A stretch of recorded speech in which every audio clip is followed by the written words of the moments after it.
Tout a commencé lorsqu'un étudiant en architecture nous a contactés. Je veux que vous travailliez sur un matériau biosourcé, la cellulose bactérienne. Donc, on a travaillé sur la cellulose bactérienne. La cellulose, c'est un polymère de sucre que l'on trouve dans le bois ou le coton. La cellulose bactérienne, c'est la même chose mais produite par une bactérie plutôt qu'une plante. La cellulose bactérienne a quelques avantages sur celle produite par les plantes. Elle est plus pure, a un plus haut taux de cristallinité et est plus solide. Enfin, il est moralement plus acceptable d'exploiter des bactéries que des arbres. La bactérie qui nous intéressait, c'était Acetobacter xylinum, auquel nous nous référons pudiquement mais néanmoins affectueusement par la suite, sous le simple terme de la bactérie. Acetobacter est la bactérie de référence depuis 1886 pour ce qui est de la production de cellulose bactérienne. Elle est par ailleurs naturellement présente dans le kombucha, une boisson bue par les Mongols, les Allemands et les hipsters, et trouvable dans l'épicerie bio. Comme on ne pouvait pas travailler en milieu stérile, on avait un espoir tout relatif quant à la survie de notre bactérie.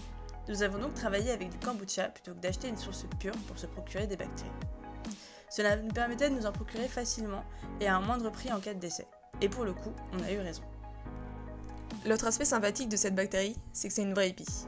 Pour vivre, elle a besoin d'eau, de sucre, de quelques nutriments, un milieu un peu acide, une température aux alentours de 29 degrés, et d'amour.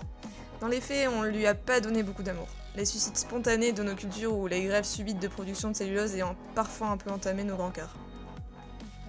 Ceci dit, on avait un matériau et pas de projet. Alors, on a réfléchi. Au début, c'était sérieux. On pourrait essayer de construire des objets directement en cellulose, en faisant pousser la cellulose dessus. Et on pourrait modifier chimiquement la cellulose pour changer ses propriétés. À la fin, beaucoup moins. On fait une tour Eiffel en cellulose. Finalement, on est resté sur le projet de construire un objet en cellulose, puis de le modifier chimiquement.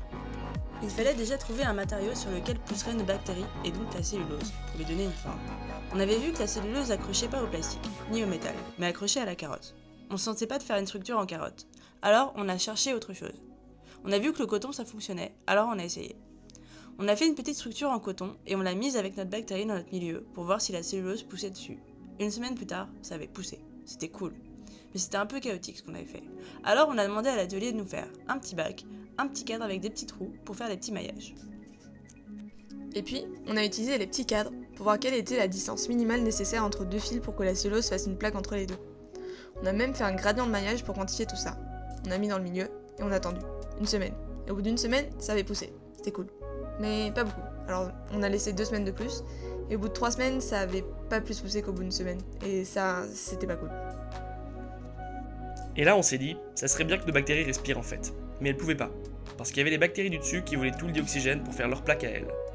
Donc on a voulu donner de l'oxygène aux bactéries sur le cadre. Pour ça, on a volé le bulleur de Croustibat, le poisson du bar. Et on a fait des bulles. Au bout d'une semaine, Croustibat est mort, et nous, on n'avait pas de plaque de cellulose. Juste de la purée de cellulose. Et la purée de cellulose, c'est pas cool. On a testé autre chose. Superposer des couches de cellulose pour essayer d'augmenter l'épaisseur et renforcer le matériau. Mais ça a plutôt affaibli le matériau. Sur le temps, résultat de nos expériences, on n'allait jamais avoir le temps d'aboutir à quoi que ce soit. Fallait changer d'idée. Finalement, on a trouvé un autre article. Sous l'effet d'un champ électrique, les bactéries se déplacent dans la direction du champ, ce qui aligne les fibres de cellulose produites.